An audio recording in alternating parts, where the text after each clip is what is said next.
Welcome, everyone, to the weekly Opt-In radio show. I'm Lisa Harrison, and today, wow, we have a big day for you, actually. Lots of good people, lots of good discussion and news and updates. So, I'm going to start by bringing some people out. We've got Brian Kelly. Brian, you there with us? Brian? Oh, dang, mute button. I'm here. Hello, hello, everyone. I knew that was what you were doing. Hi, Lisa. Hi, everyone. Hi, sweetie. And we've got Dee, obviously. Yes, Dee giggling her ass off on the radio. Yes, yes. Hi, everyone. Nice to see you all, or hear you all. And we've got Chris in Melbourne. Hello, everybody. Back again. Looking forward to it all. Excellent. And we've got Bob, of course. Yep, I'm here too. Welcome, everyone. Lots of good stuff coming out. And, of course, Heather is always planning on joining us, and she is planning on joining us again today. It all depends on, how much attack her internet is under at any given moment. So we shall see.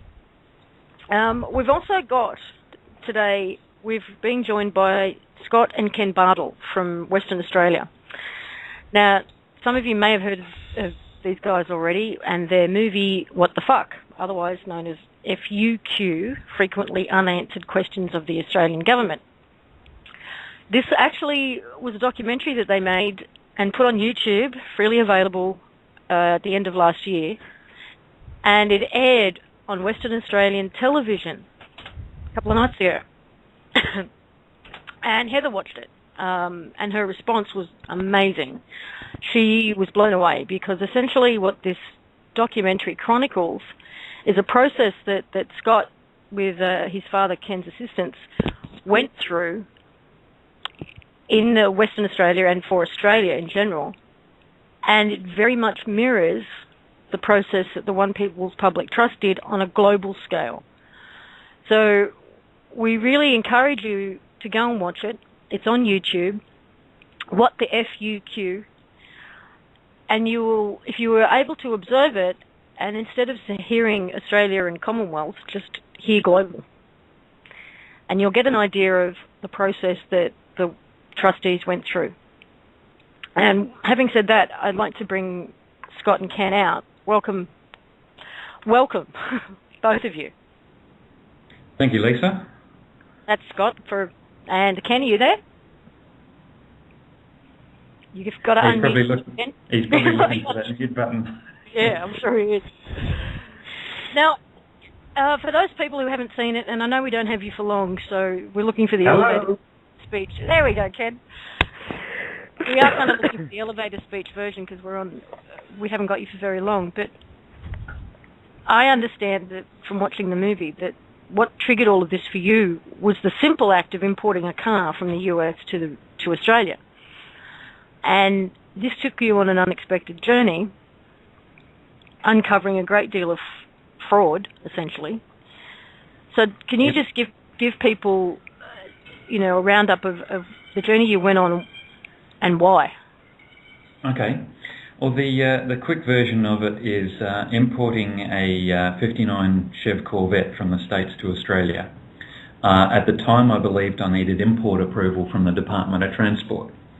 That process ultimately took me 9 months and had various roadblocks thrown in my way.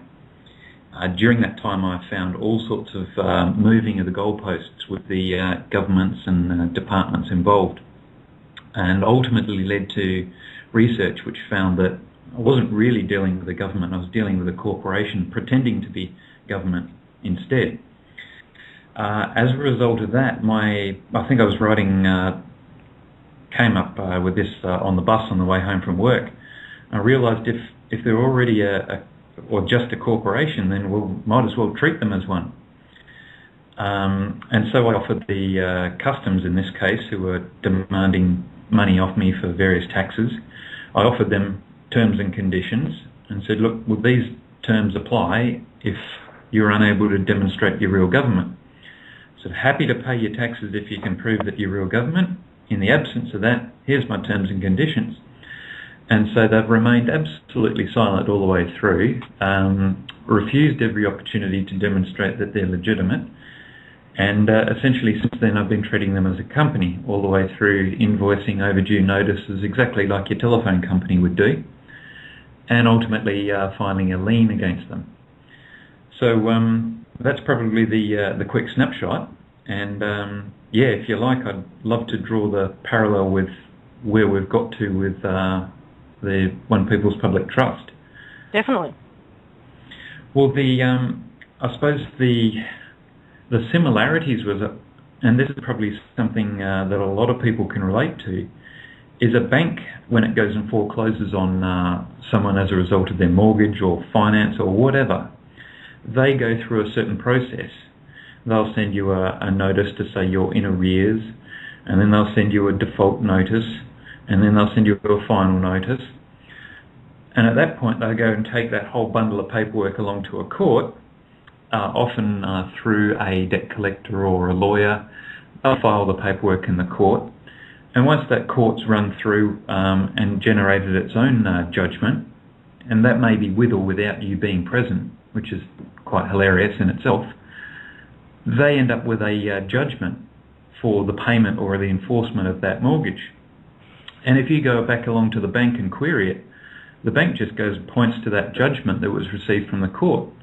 Now, you can huff and puff as much as you like in most cases, and the bank will continue to point to that default judgment. And they'll point to that till the cows come home. And so what I thought, well, why can't we use the same process? And then we'll stand there and point at our default judgment till the cows come home.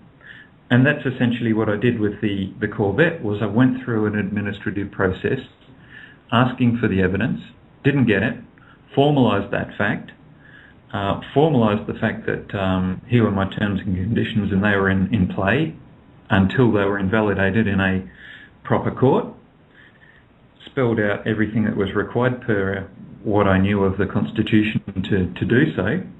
And since then I've been pointing at my terms and conditions and my default judgment and saying, there you go, that's now the ultimate statement of facts.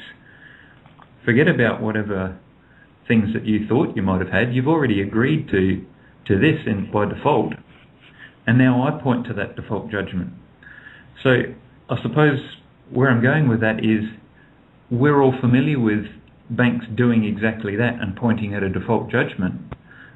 The leap to actually do that for ourselves was a very interesting exercise, and coming to that and being able to use it, I think, is probably the most powerful thing that we're bringing to the table here.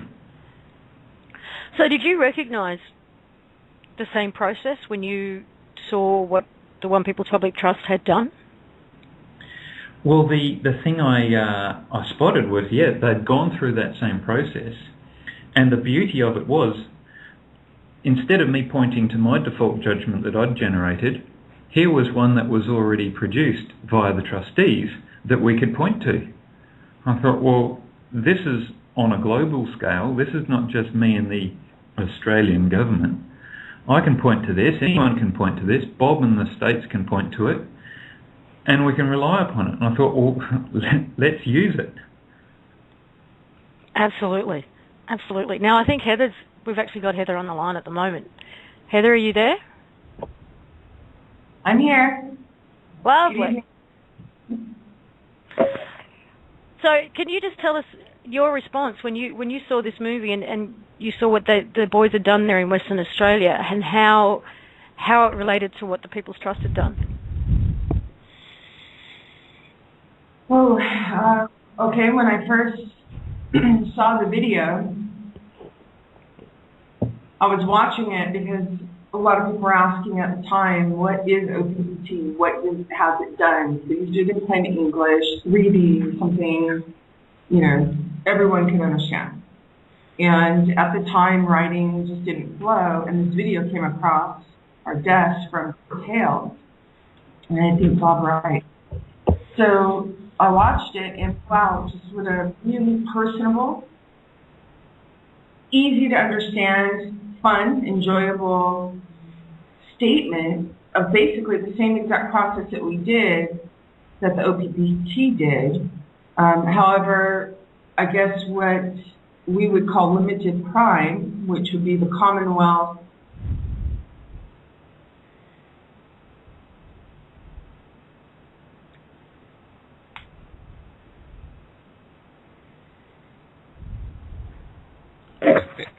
We may have lost her. Houston, we lost her. We have a problem. She's still there on the... Oh, no, there you are. I'm here, sorry. Where did you drop me? Where did I drop you? The Commonwealth Prime. Oh, okay. The limited prime, so Commonwealth Australia is what Scott was dealing with. And we basically just took all those limited primes from all around the globe, and there's hundreds, if not thousands, and figured out the nexus point. So basically the same process Scott and his father worked through is the same exact process we used. We just did it on a global scale, and we only had to do basically 2 nexus points because of the principal-agent principle doctrine. And so anyways, I was ecstatic. I was so happy because here's a different voice. You know how I like to hear different voices. There's a different voice explaining it in such simple terms, a very enjoyable way. I got it. And I thought everyone else would too, and really enjoy the energy.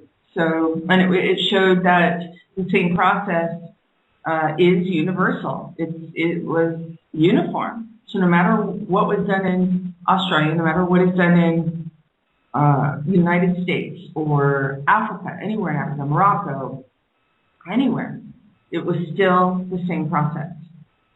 So that was my initial response. Actually, I was jumping up and down and posting it everywhere. That was really my response. Sorry, I was muted then. I was just getting the link to put into the chat room there for people to go and have a look at the video on YouTube. So there's the link. Do go and watch it because it's going to give you an understanding of what comes next with the courtesy notice that we're hoping will be up online within the next 48 hours. Yeah. And you know that, yes, at the moment that's in Heather's hands. So we are hoping for the 48 hours. We know that you guys have been waiting on this ever since we first brought it up. It has been worked on constantly since we first mentioned it and for quite some time beforehand, but we want to make sure it's right. Heather wants to make sure it's right. Chris and Scott and Ken want to make sure it's right.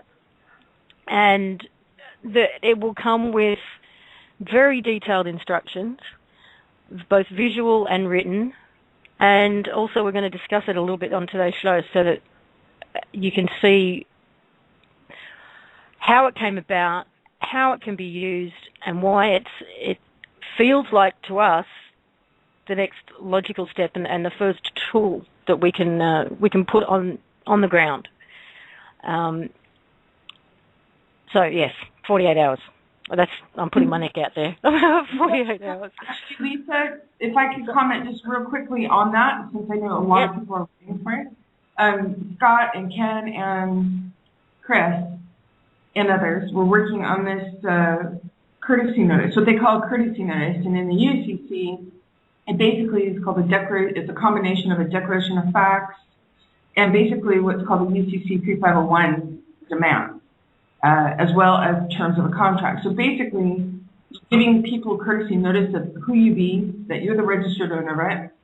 You're telling them to cease and desist from, essentially harming you, damaging you, and if you damage you, they're going to be responsible and liable for it. And by the way, here's a way to, if you want to play with me, here are the terms and conditions to play with me.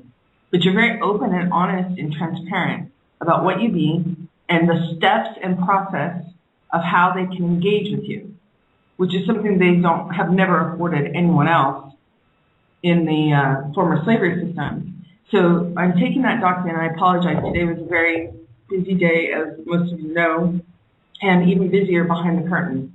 So it would have been ready today, it will be ready by tomorrow, and then there'll be a second document, which will be, essentially this document will handle matters that come before you, that are new, The second document will be the same kind of a document to bring you to the same place, but it'll be to address matters that are already in process, like you're already in a court case or you're already in the middle of a foreclosure or something like that.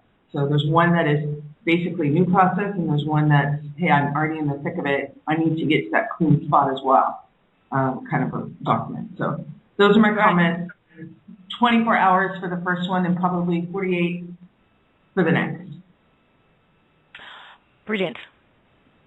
Now, it's my understanding that essentially what this document is doing, well, one of the things that it's doing, is pointing out to the individual that's contacting you that the corporation they think is standing behind them, that they represent, and is, covering their liability, no longer exists. So they're actually coming to you as an individual, and they're making these demands. So they are standing there in front of you as an individual in their own full personal liability. Is that an accurate understanding? Well, actually, okay, yes, the corporations are all foreclosed on. So these guys are standing there naked.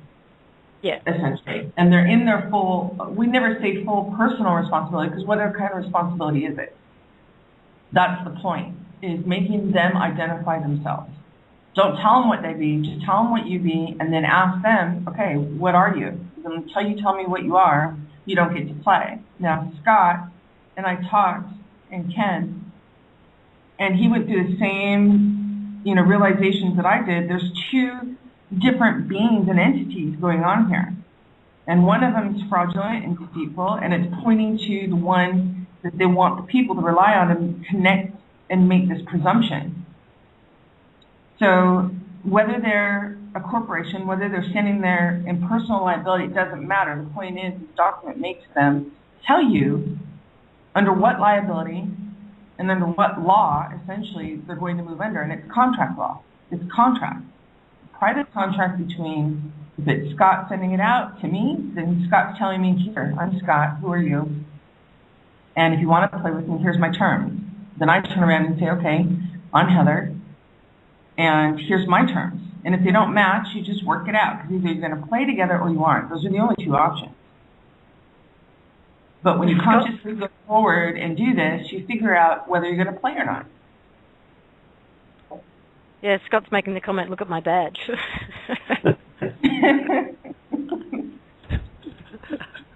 I got one of those in my dress-up box too, so. Yeah, exactly. Look at my badge. Scott, you and Ken did a great job. I really enjoyed it. Chris, thanks for putting it across my desk. I really hope that people go and see this, because it saves me a lot of time from answering questions about what was done. It just is a beautiful way and to share the energy from across the world. It's just fabulous. So that's all I've got to say on that. And thank you, Scott and Ken, and Chris and Lisa. Thank you for your comment. You're welcome. And I'm also getting messages from Max Egan, by the way, Scott and Ken, who said to say thank you for the great work that you guys have done. He's pointed a lot of people to that documentary, and he just wanted to give you a shout-out. Thank you very much. Awesome. Cheers, Lisa. Max? Max is a good guy. Hopefully we'll have him on the show in the next couple of weeks once he's been brought up to speed with what's going on here too. And is there anything else you wanted to add, Scott or Ken, about the documentary itself and the conclusion that you came to? Yeah, I've got a bit I can add. Mm-hmm. I would say that the process that I went through to get to even the point where I wanted to produce that documentary was, if I did a snapshot of my fear or how I felt and my anxiety, and I use the example of when I go to the letterbox. When I was first going out to the letterbox and getting these registered mails that are coming from the Department of Transport, which ultimately had these refusals in it, my anxiety level was off the scale. You could physically feel it, you're tightening up of your chest and a bit of shaking, and I was right into it. At the end of the process, if I took another snapshot, I was going out there, by the time I was invoicing customs and that sort of thing. It's almost like you go out to the letterbox disappointed there's no customer who's accepted your terms and conditions. It's like you're standing in your coffee shop and you've got no customers. Well, go to the letterbox and there's nothing there. It's disappointing. So the transition from that position of fear to the point where I was going, well, hey, I know who I am. Who are you? Was a phenomenal transition. And I think the tools that we're putting out there, it is likely to provide people with the same sort of opportunity to test the water and try it and do it and actually experience that themselves. So I'd say there's a lot of benefit to be had from that. Yeah. Scott, I wonder if we could bring Bob in here for just a moment. We've had so many requests for this. We actually have given, on very strict terms, one or two draft copies of this document out for people who really wanted to do something on the spot and had to. And Bob had one incidence of that last week. And I think, Bob, would you like to share that with us? Well, yeah. Now, mind you, my friend who was involved in two separate cases. One was a student loan case, and the other, I believe, was a car or auto loan or motorcycle loan or something like that. And in the one case, he had already sent paperwork identifying himself as a diplomat, asking them, what jurisdiction do they have, I'm the living beneficiary, and basically they ignored him and continued with their proceedings, which is what they tend to like to do. But as it started to escalate and he was being threatened with judicial action, he asked, what can I do? They're coming after me. They've garnished my wages. So I gave him a copy of the unfinished copy of the courtesy notice, and he sent it out to both places. He got an immediate reaction.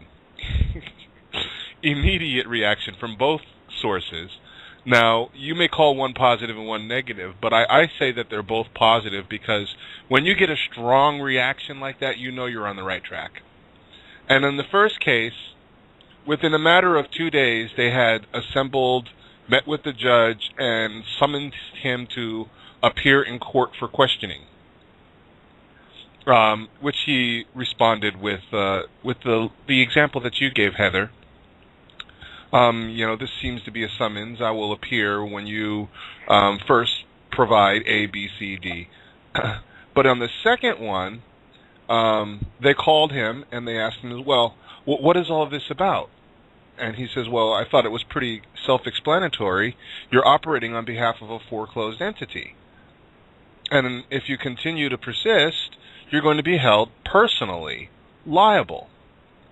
And just so you know, this is phone call 1. And the lady goes, I can see how this is going to work.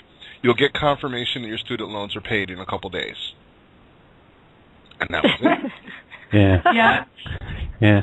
And see that the immediacy of a reply, like you said, it does tell a lot.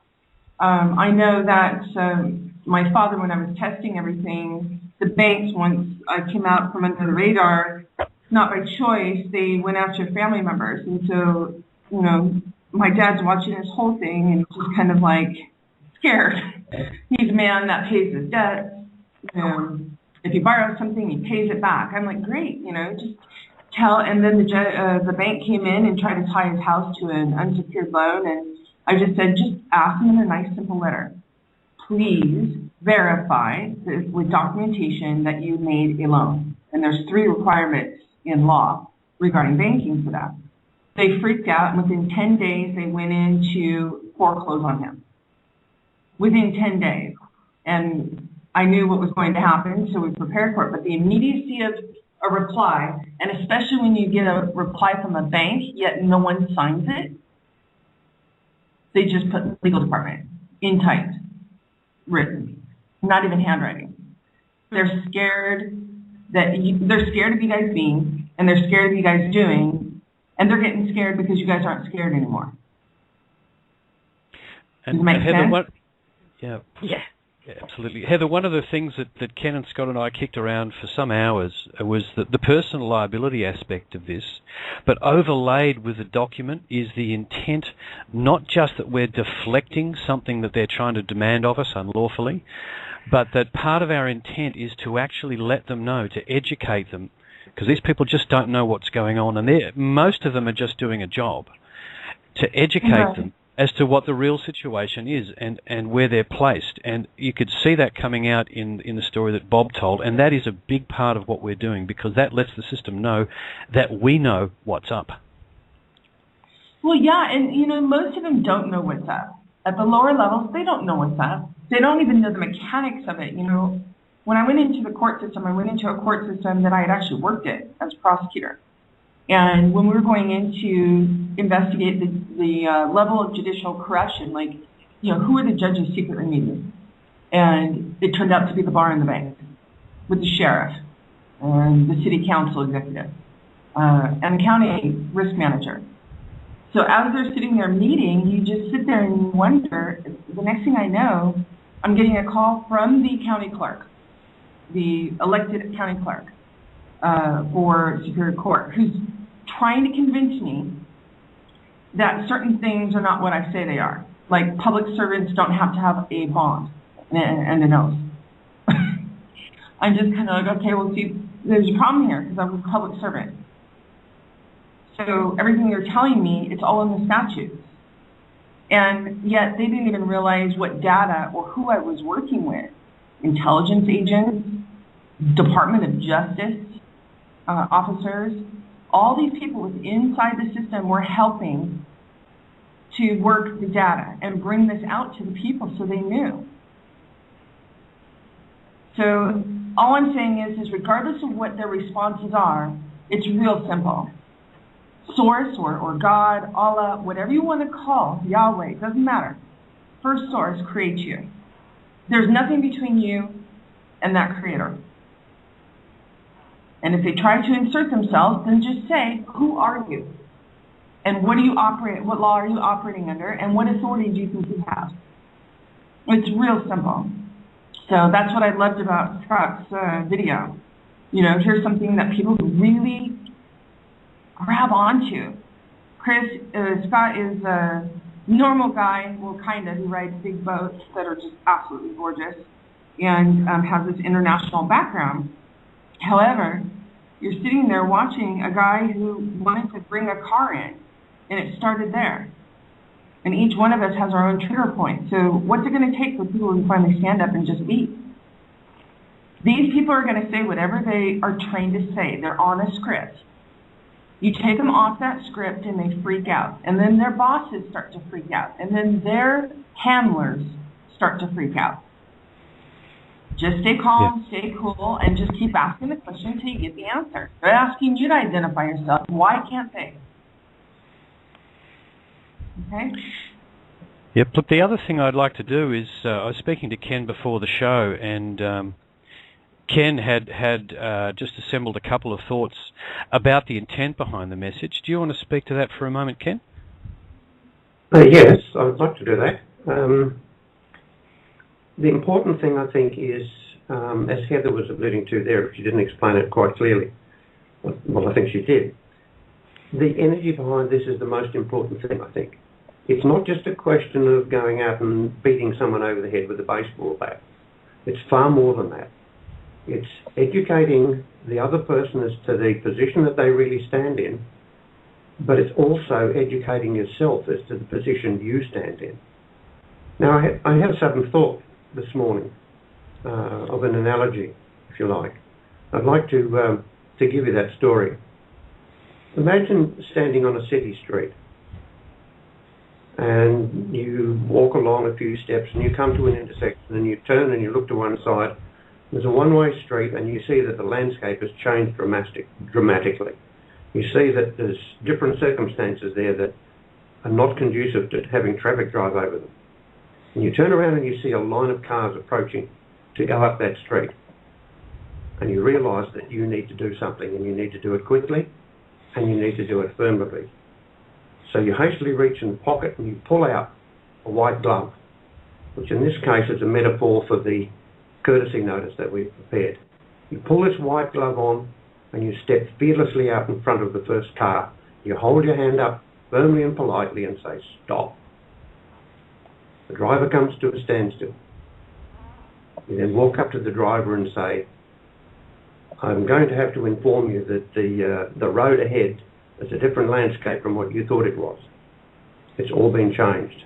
Not only that, but the car you drive, that steel shell that is protecting you at the moment, is just vaporized. It doesn't exist anymore. Now step out, because I've got 3 situations now that I want to explain to you. 3 alternatives that you can do. The first alternative that's available to you is to stand here and do absolutely nothing. The second alternative is to walk up that street all alone, because you don't have that protective shell, which is the corporation, anymore. That corporation has vanished. You're on your own. You can walk up that street, but if you do, I've got to tell you there are some conditions up there that you're probably not going to like. And your third alternative is to turn around and walk back down that line of cars that are pulled up behind yours and explain to each of those drivers in turn exactly what I've explained to you. Oh, Ken, that's perfect and beautiful. I love it. That's the main yes, golf clap for Ken. Brilliant.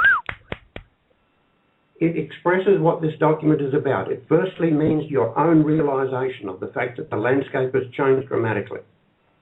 Secondly, it brings you to that position that Scott mentioned about being fearless. You step out in front of that traffic and stop. Then you explain the circumstance to the other person. You lay the cards on the table. You give them the choices. And the choices are then for them to go back and to help educate those other people.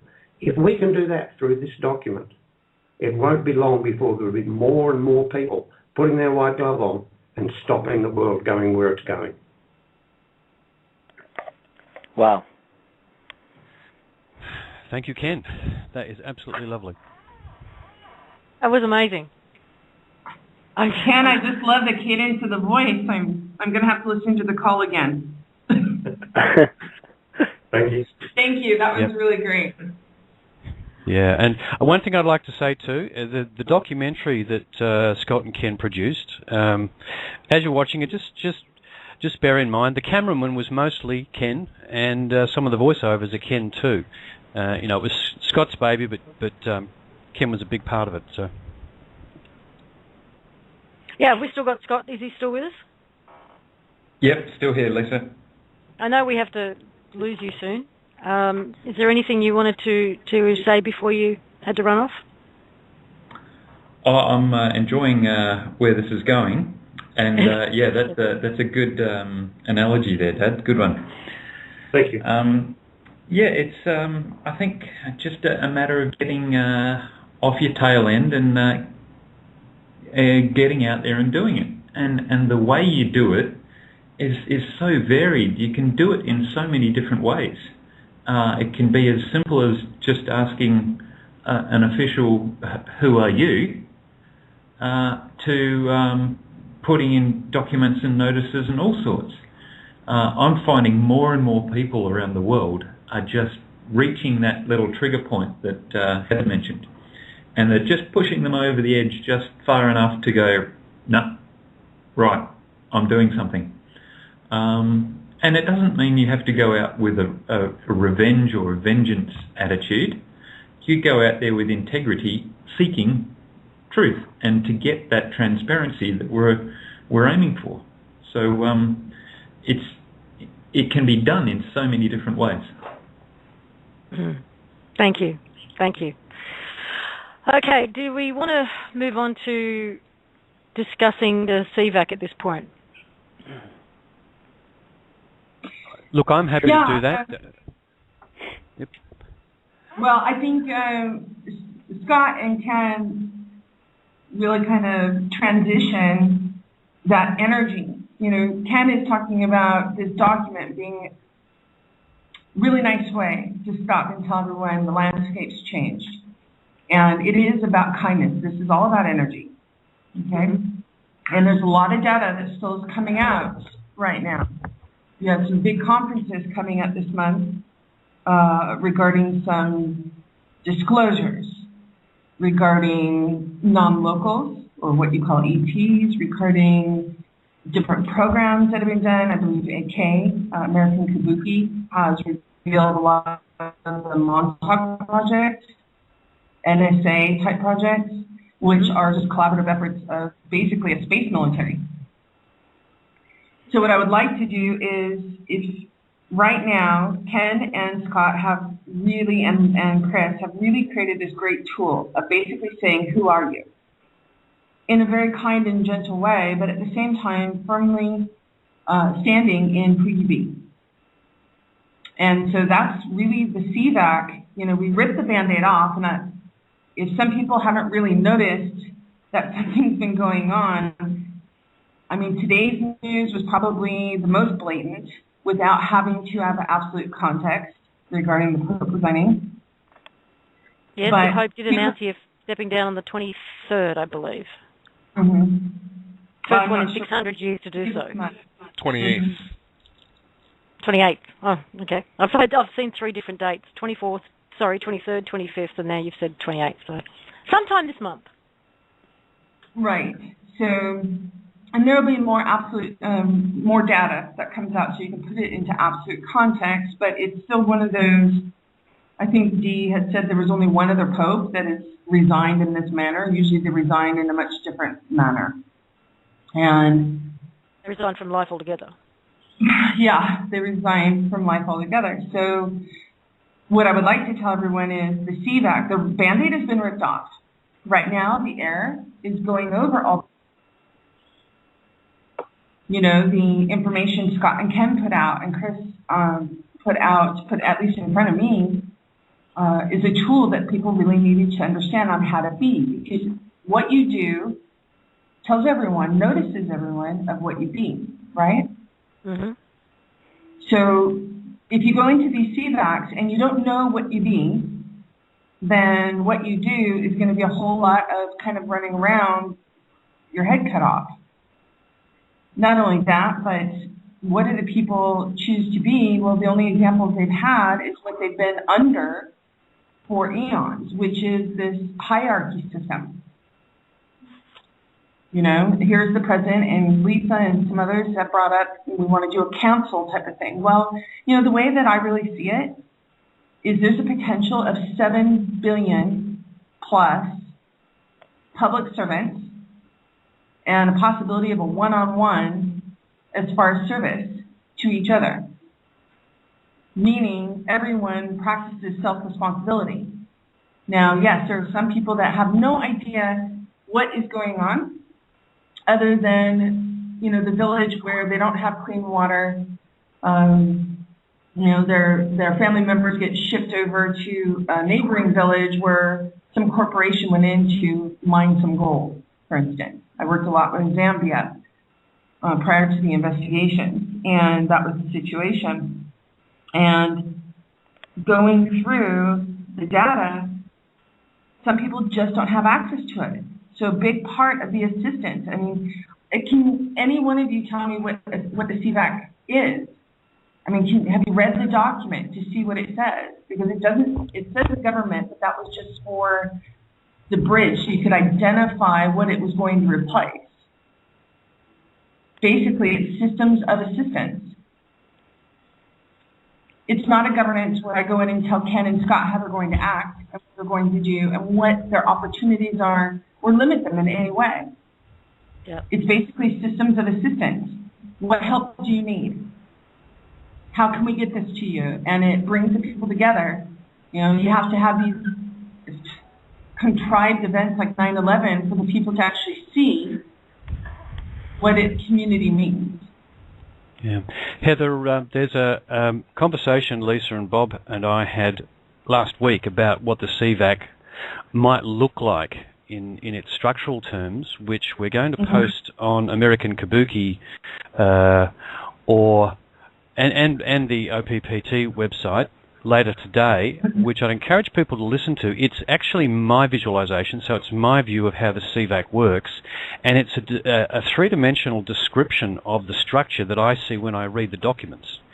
And I think it'll be valuable to people, much easier than reading the documents. It'll be valuable to people to get just how transparent it is, just how it covers everybody, and how there is no one left out. Everybody is connected to this thing, and no matter what direction they look at it from, it works the same way, and it works only to serve them. There's nothing in there that isn't serving them. Anything that isn't serving them is not in there. And I think that'll be of assistance to a lot of people, just to give them something to hang their hat on when they're thinking about what the CVAC will be. Yeah, I mean, I would love, between now and your next show, Lisa, not tomorrow's show, but the next week. The way that we have the CVAC set up is one for people to understand by the governance that they've, had before, president structure and all that, and that was just until, as a placeholder, okay? Yep. And what we always knew is that there are no limits. Everything is possible. So basically, these systems of assistance put all the data on the table for everyone to look at. So with education, here's all the options of what exists today in any country, anywhere on this planet. Now, looking at this, what resonates with people? And they each get to choose whatever they want, but the point is these systems of assistance put all the table on the data, and then whatever the people choose, that's what they choose for themselves. That's what works for them, and there may be some like-minded individuals, so you have an actual social network focus point. So anything that just doesn't limit, that's what we saw as far as going in, was to make sure there was no limit, and that the people had an opportunity to do whatever. So what I would ask is that I saw Mike from Norway, and his group sent in a visual, or Mike did, sent in a visual of how he saw the CVAC. I would love to see what everyone else wants to see. I would have to ignore all emails, all Skypes for the rest of the week, pretty much, as far as responding. And I know people are kind of dissatisfied with my timing of response. And I would look at all of these, and then I would love to discuss it next week. Meanwhile, there's a lot of doing and a lot of happening going on behind the curtain, and maybe at that point, you'll see even more than you did today or last week. Yeah. Heather, that would be great, because again, I'll emphasize that the discussion we had was my view of what I saw, but I could probably rearrange what I gave out into at least two other slightly different versions, doing the same thing, but it would look a bit different. And I would love to hear what other people's ideas are, because one of the things, and I'd like you to speak to this a little bit, one of the things that's written into the CVAC contracts and contractual system are contracts that turn over quickly, in the sense that we can try something, and if it doesn't fit, we can fix it in a couple of months' time, and we can dispense with it completely and do something else. And that gives us the flexibility to, as you say, look at something, look at the data and say, is this what we want? And we can try it and dispense it, because all the political systems that we deal with now, all the ones that were, in fact, they have 3-4 year turnarounds, and it's like moving a giant boulder. The people never get traction. So do you want to speak to the kind of short-term, flexible evolution that we're looking to achieve? Yeah, well, like I said, the CVACs were just a placeholder, because here's all these corporations operating under the guise of government. So the only way you can block them, essentially, is by putting in the people's government. And we named it something different in order as an umbrella, because each person is basically a treasury. Each body is a treasury. And the short-term periods were because we wanted to make sure that, number one, this was a placeholder to keep the powers that were at bay. And if they had to go head-to-head, then they would be going head-to-head with the trustees, essentially. And we weren't afraid of that. However, at the same time, it's 2 to 3, I think it's 3 months. Yes, 3 months. 3-month turnarounds, and we wanted to make sure the people didn't feel threatened, number one, what we did was we made sure that the ownership, full title rights, and value were all owned by the people. So that was one big one. Two was that this was short-term turnarounds in order for the people not to think that this is long-term or they're switching out from, the pot to the kettle. Yeah. We wanted to make sure they had room to maneuver and felt safe while they did it. That's why there's short-term periods. And that way, if someone messes up, it's easier to get them out of there. And there's less time for them to maneuver and go in and try to subjugate. But it doesn't matter. Whatever they do, they're fully liable for. So the damage is always going to be accounted for under the governing law, common law principle. Yeah. Because so the we other put thing a lot of safeguards in there. Yeah. The other thing that really, really stands out to me is the transparency. I mean, the areas of responsibility that you've denoted in the document itself, where you speak to the different responsibilities that the CVAC has, like systems of knowledge, communication, travel. And there's one specifically focused on transparency, ensuring that everything is available at all times, which I personally think is absolutely brilliant, because I am so sick of political systems run behind closed doors, and I want that to be a thing of the past. If they have something to hide, in their own personal matters, well, that's their business. However, when they're interacting with any other being, there has to be transparency on both sides, 100%, regarding their interaction with each other. Otherwise, where's the trust? So, and if these are the people's governments and these are the people's servants or public service employees, then they should be 100% transparent. That way you know where the accountability and the liability is, and you know what they're doing, and you can measure and manage the efficiency, right? Absolutely. Chris, can you just tell people where they can find the CVAC documents? The documents? Okay, they're in two places on the website. There's the ones that will be sort of most interest. They're in the CVAC menu. There's one that's simply called CVAC, and in the UCC filings, if you go down to the bottom menu, 2012 Part 2, there's several documents in there, and the names, I don't have the website in front of me, which is probably a mistake. But they're amongst the last half a dozen in the bottom of that menu, and there's a declaration and order. Then there's a CVAC constitution, an offer to contract, which is an offer that's made to literally anybody that wants to actually to take up involvement in a CVAC. Then there's a copy of an actual contract, which is Heather's, the one that she actually made to create a placeholder CVAC. And then there's contract for a CVAC branch, and they all cross over. There's information that's in all of them. Some of them have bits that are only in there, but really, folks, if you can get your heads around it, they're really worth a read.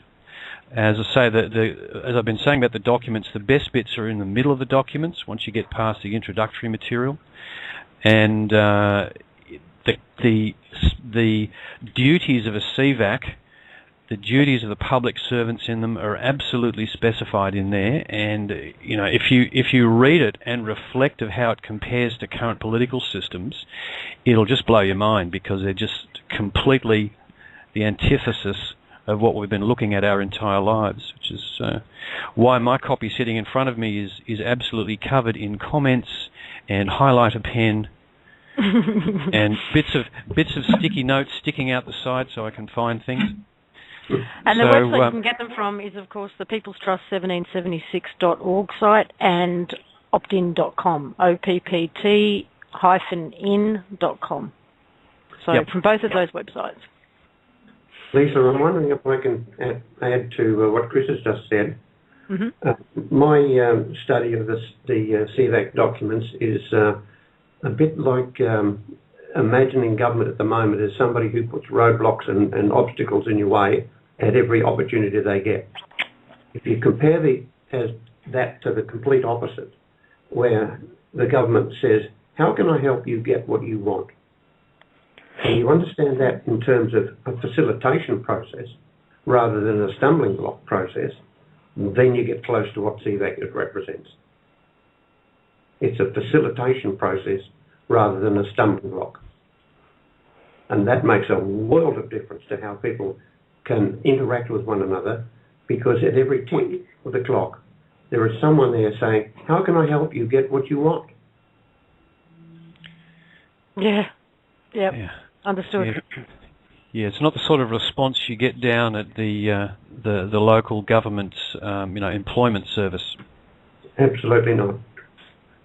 Someone in the chat room's just mentioned they received an email yesterday saying that the OPPT 1776 website is bogus. Well, I can assure you that it's not if you're going to the right website, and the right website is peoplestrust1776.org. If there's any copies out there, then that's what they are, but that's the official website where you can get the document. Yeah, now the other thing to mention, Lisa, is if you want to find the UCC filings, one of the trustees has released a YouTube video of exactly how to look it up. It's a slightly antiquated search engine you're using, so it's a little bit difficult to find, but he's clearly shown how to navigate through and see the original filings. So if you have any doubts that the documents are real and exist, there you can find your proof. Also, if you come across any websites that are trying to look like OPPT and are asking for donations, then they're not OPPT. If someone has personally decided to do and create a supporting website and they're asking for donations, then just know that those donations would be going to that individual who's created that website, and they're looking for some support to keep it going or something like that. The donations are not going to the People's Trust. Hey, one more thing on that, Lisa. If anybody we're creating a list of all the websites that are popping up out there and trying to vet them out as much as we can to see which ones are trying to receive donations and or are legitimate. I know that the People's Trust 1776.org is the only official One People's Public Trust website. But if anybody has any that they want to add to the list, we have an email set up specifically for that. It's OPPTnetwork@gmail.com, and we can get all the sites added to one, so we can put them all out there for people to navigate and find stuff that's local. And the OPPT-IN.com website, OPPT-IN.com, has become the ground crew's website. So myself, Brian, AK, Caleb, Chris, we're all contributing to that website. Yeah, one more thing on that website, real quick, Lisa. If we're going to do a little flash mob toward the end of the call, if everybody that's out there listening, go to the opt-in website now. It's OPPT-IN-.com, and then under the main banner it says download the Flash Mob Media Kit now. Go ahead and download that. There's some memes developed or produced pieces of art that we're going to go and blast some Facebook pages at the end, some really fun ones at the end of the call. So it says download the Flash Mob Media Kit now. Go ahead and go do that. That way we can throw a bunch of pics up there as opposed to just writing or links to websites. Where? I can't find it. I'm not seeing it on the website. It's right under the main banner. It says download the Flash Mob Media Kit now. It's another banner. I should see it, yeah. It's pretty big. Scroll down the page, it's in bright pink. Bright pink, Is that on Facebook, Brian? Wait, what was that, Heather? Is that on Facebook? No, it's on optin.com. Optin.com got hacked this morning. We were able to figure it out, and so it's back on live now. So it's OPPT-IN.com, and it's in pink underneath the main banner for people to go and download. Perfect. Hey, I have so I'm reading Kawila Pele's in the queue right now. He sent a link to his blog post that he put on today in regards to one of his contacts out in Hawaii named Ginger, who had some comments based on the dialogue that we had last week regarding the CVACs when Julian came on. And it sounds like she's expressing some, she wants to have her concern addressed on the call. If she couldn't, it's something that I know that a lot of people share as well, so we might as well bring it up. And her biggest thing was that she wants more understanding. There was a point where we started talking about how Julian made a comment about how, somebody couldn't go out and buy a Ferrari with their CVAC and with the funds that they have, the digital funds. And to her and to a lot of other people, it sounded like there's going to be some, hierarchical structure, dictatorship telling people what they can and cannot use funds for.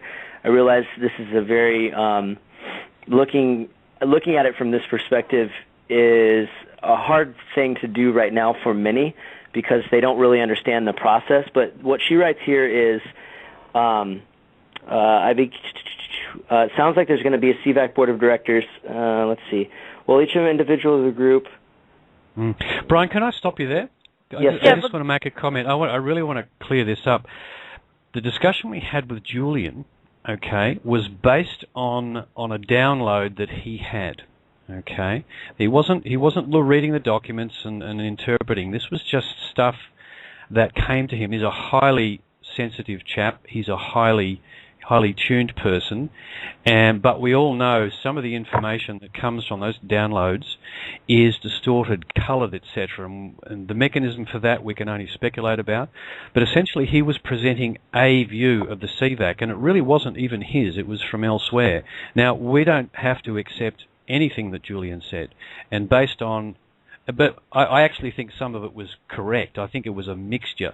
The part about distribution of value in some controlled way, I completely disagree with, and virtually everybody else around me, including your contact, feels the same.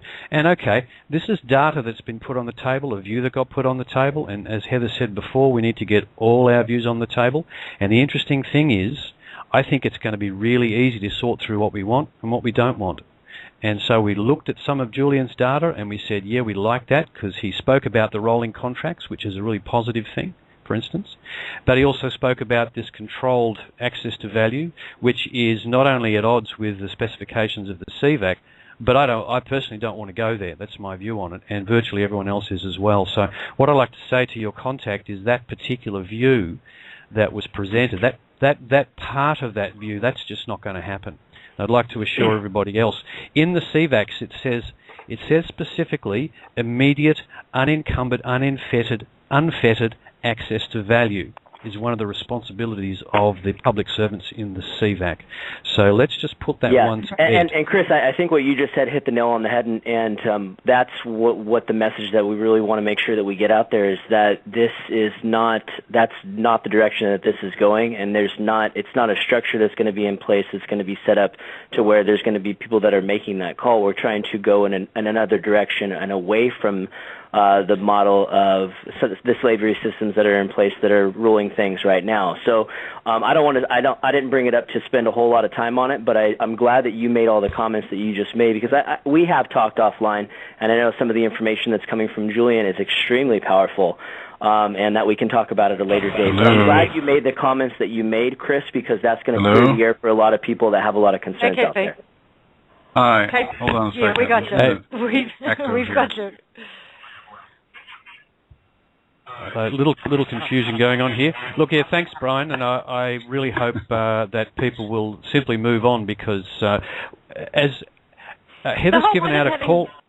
I'll just finish this. Heather's given a call for people to put out their ideas on the CVAC, and I really want them to come back with stuff. Yeah, absolutely. And that's exactly why we got Julian on the call. This was one person's interpretation at this point in time based on the information he was getting. And even for him, it's evolved and changed in the last week. And it's all about getting the conversation started and getting people thinking about it. That was the purpose of bringing you on the show, and we'll have other people who want to come up and share their ideas too, and what information they're getting from internally. Just the fact it's brought into your consciousness at this moment That's a huge one, because most people just sit there and go, well, I've got to vote. I've got to vote for either that guy or that guy. And then there's a whole list on a card which you don't even know about or see usually, the independents or, the other political parties that actually are registered, okay, but get no time. And that's all they know. This really means, what do you want to be, and how do you do that being? We're used to just taking orders. I got so many emails and phone calls. Tell me what to do. How do I be?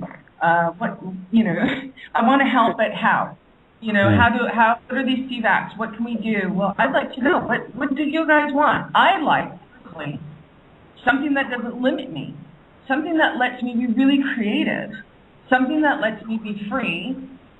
And basically, the only rule I was going to put in the CVAC was just one rule. And then it was kind of looked at, guys were like, nobody's going to believe this. I was like, but it is that simple. The one rule of the CVAC was going to be, do anything and everything you choose to do, just so long as it doesn't usurp, violate, invade, subjugate, subordinate, or abrogate anyone else's right to be and do. And that's the only rule. Now, if you want to get kind about it, you can also add the rule, treat others as you want to be treated. I give you notice of how I want to be treated by how I treat you, essentially. So It's really open, guys. How do you want your systems of assistance to work? And really think about it. Think about something you need assistance with. And then think about, gosh, it would really be nice if someone did this in that particular aspect, actually did these steps. And work it through as an exercise. Because once you start to do that, you really understand how much energy goes into doing. So you better have your being really set. And it's okay if it changes. It's going to change, because the data is going to come in, things that you've never known before, or things that you've known but are put into absolute context. So it's okay to change. But just know who you be at the present moment, of any given moment. Heather, that point, what you just said, I really want to highlight, because a lot of times people are looking at this and they're thinking that they're waiting for someone to tell them what is, and we're asking you what you are. What do you choose? And that data, your choices will change according to the data that you received. For instance, if someone offered you a free house, okay? Well, with just that limited information, you may say, oh, sure.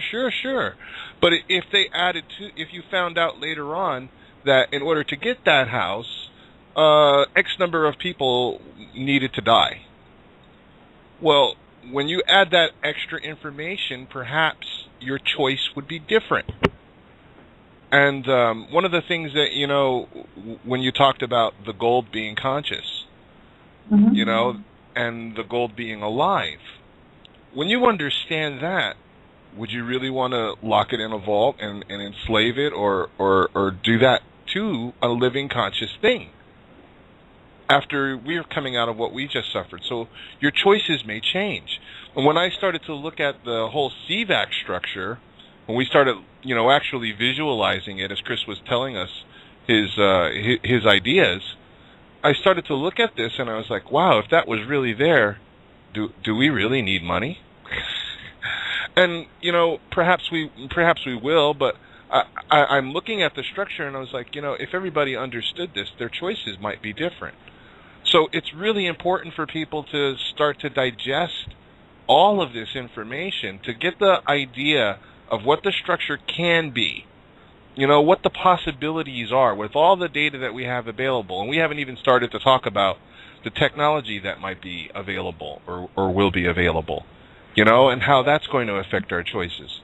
So yeah, Bob, I think you make that's an absolutely great point, and I think that look at it from this perspective. Take, for example, the history of lottery winners in the United States or all over the world. Right? You ask somebody, hey, what would you do if you had $1 million? What would be the first thing you'd do if you had $1 million? Oh, I'd go out and buy a Ferrari. Well, everybody that's won the lottery, 70% of the lottery winners, first of all, they end up spending all of their money, but they tell you that after about 2 months, I think, is the average that the statistics say the euphoria of having all the money wears off, because everybody on their own comes to the realization that no matter how much stuff they buy, it doesn't make them any happier. So they realize, and so many people, that are on this call and are listening to this call, they realize that true peace of mind and true happiness lies within and what we already have.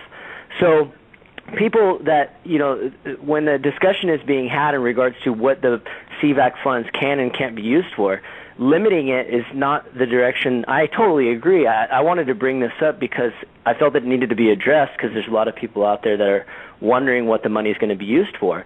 But what people need to understand is that even if everybody went on some spending frenzy for the first 30, 60, 90 days, the novelty of that wears off, because it doesn't you don't have more and more fun and accrue more and more happiness with the more things that you buy, that you purchase. You have to go within for that. And it would only be a matter of time before the collective realizes that on a mass level and start to do that in whole. Now we're talking about some major shifts into some beautiful, beautiful places with unlimited possibilities. Do you want to need a live, real-time example here of data and how it may change your decision if you have that data? Let's use the lottery example that Brian brought up. Everyone goes and buys a lotto ticket because they want a chance to win a whole bunch of money, right? However, when the winner goes in to collect on that ticket, what we found during the investigations, and I'd already heard after living in Italy about lottery being, mafia and everything else, and met some of the guys that manage that stuff, but in the UCCs, we actually found the lottery winners registered as debtors, listing the tickets, the winning lotto tickets. And basically, the winner is really a debtor, and they use that debtor's signature to go in and fund the winnings, quote unquote. And it's sold off multiple times. And so we found this company we were researching to go back, that was tied back to the Bushes. And it's a big front for the Bushes, and all of these lottery winners are secured in there as debtors. And it's so funny because these winners are walking around thinking that they won all this money, and yet their name is out there as a debtor in the banking world, in the commercial world, and they have these huge debts. So I was trying to win a lotto ticket. I was trying to win one of the lottos just so I could go in and do a live real-time example of how to secure the ticket and not be the debtor, but put the state and everyone else as the debtor. So this is some kind of a change of absolute context in data. I'll have to look for those filings so you guys can see them. And it actually puts in absolute context what a winning lottery winner really is. It's a debtor, but you never see it. So at that point, do you really go buy a ticket? And if you buy a ticket, what are you going to do with that winning ticket? Are you going to make yourself just go and sign and take the money and it's okay if I'm a debtor sold out 100 times over? Or do I go in and secure that winning ticket? Or do I even buy a ticket at all? Now, this is the kind of absolute data, not one piece missing, that we're talking about for every area of life. Let's see if lottery tickets sales drop in the next couple of weeks. I think they might. They also say that within 2 to 5 years, an individual has won, first division, large sums of money, either ends up in exactly the same situation they were financially before they won, or they're even worse off. Yeah, they hope that you just spend that money like crazy and don't find out what they're doing. When we traced it all the way back to the Bush's front and the CIA cover operations, all of a sudden the UCC office started making them paper filings, which means you have to go in the UCC office to even ask for them. You can't get them online. And I'm not sure if that's still the case. It's been a couple of years since I actually saw them, but, just go in and ask questions. Ask questions. Guys, we've actually got a lot of people with their hand up wanting to come out and talk or ask questions or make comments, whatever, and we've still got a lot to cover in the show, so I'd like to try and get some of these out if we can. Is everyone up for calls? Yeah, let's do it. Okay, we've got caller with area code 612. 612? Okay, I'm moving on. Hello, hello. No, there you are. Oh, here I am. Yes. Okay. What was your name? Elizabeth from Minnesota. Hey, Elizabeth. Hi, guys. Hey, I'm happy. My heart just tells me it's beating 1,000 miles an hour. It tells me since you guys, we started gathering together that this is it.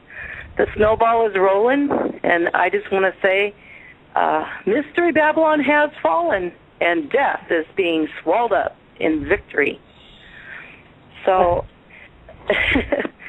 okay, you guys answered a lot of my questions. People are in the same boat. Well, the people are resonating. I mean, it's such an overused word these days, but they're connecting on some level, even if they don't understand the documents or they don't understand the legal process. They are responding to the documents on an emotional level.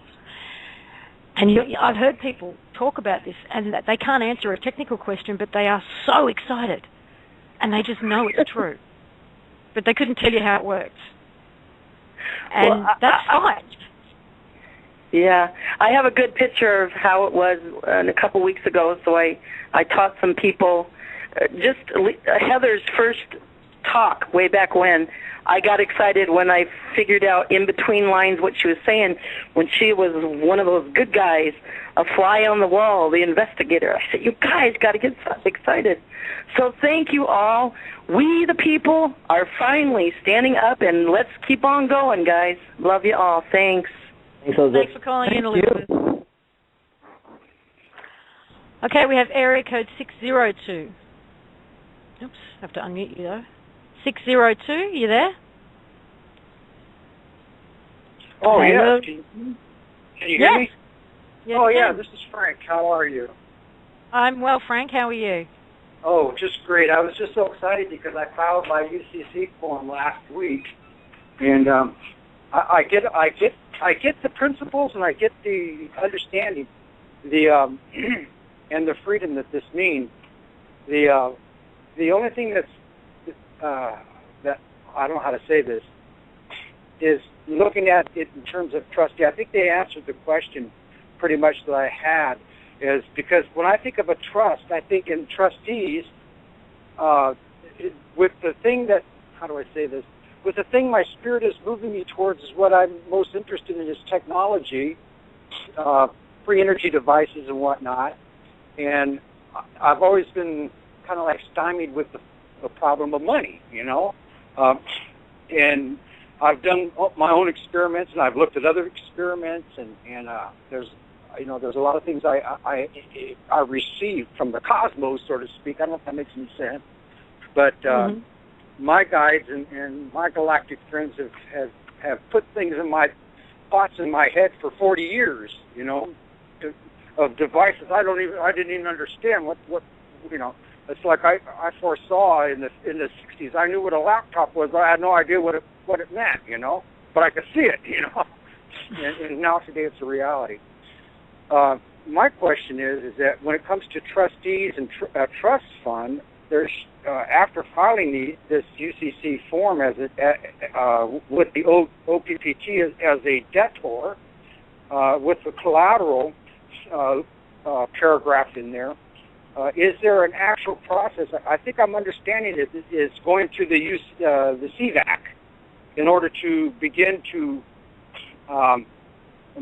manifest actual steps that I could take to bring into forwarding into this reality of free energy devices. That I would be able to access some of that funds. Just for example, the Case Foundation. Is this a show me the money question? Because we get a lot of them. Yeah, okay. Yeah. Heather, do you want to address this? Because this is a question we're getting over and over and over again. Show me the money. Where's the money? How do I get my money? You to show me the money. No. I mean, I know the money's already there. Yeah, I know the money's already there. I've checked it. It's there. I know it's there, and I know that they are. So yeah, I'll answer the question.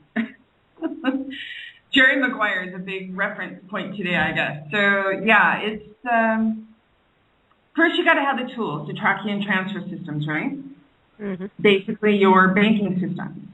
And in fact, that was a big question last week between the trustees and the bankers, because I've gotten some calls from certain bankers. I get emails all the time from different lawyers on financial groups and hedge funds and whatnot over this process since December 25th, and specificity, wanting me to consult and all this other stuff. Here's the point. All of these pressure points of you being and doing are pressuring each part of the body, okay? And at some point, and what's happening is we're guarding that particular position so that you can do that. The CVACs, at that point, either you're going to take the old tracking systems and transfer systems and use those, which would be the most efficient because they're already there and they are fantastic. They're just abused, okay, and mismanaged. Or they won't give them up. You're going to have to go in and do the enforcement part, which is fine. That's not a problem either. Or you go and create them from scratch. So that was the process that happened last week. There were some major choices that were made last Thursday or Friday, I can't remember which day. And right now, that's why you haven't had certain announcements that they said they were going to make regarding government, regarding financial. They had to make a decision. And basically, last Thursday and Friday, their decision came out. And now you're going to start to see what that decision was visibly on basically the end result, regardless of what the decision was. The result is you're going to have those tracking and transfer systems. So that should be starting the flow, the access, the unfettered and unencumbered access to your funds so that you're able to go in, do what you want to do, don't assert, don't violate. If you're going to buy for right, okay, well, great. For me, I have 4 kids that can't fit in it. You know, so it's obviously not going to be a choice for me. But everyone has their choices, okay? So there's going to be, I would be really, it would not resonate with me if someone told me what I could do, how I could do it, obviously. Otherwise, I wouldn't be doing what I'm doing. And I wouldn't be here with you guys. So why would I impose that on someone else? So the transfer tracking systems, it's very important to go in and say, guys, here's your choice. Banks, here's your choice. That call went out last week. How do you want to do this? So when you say that call went out last week, are you saying do you want to work with the people and provide a system for the transference of value, whatever that looks like? Well, or do you want us to make you completely obsolete? They're not providing a system. The people paid for that system all around the world. They used all taxpayer dollars to do it. Okay, so that system belongs to the people. It was just commandeered. So either they can return the system on their own, and we can assist the banks in finding their custodial position.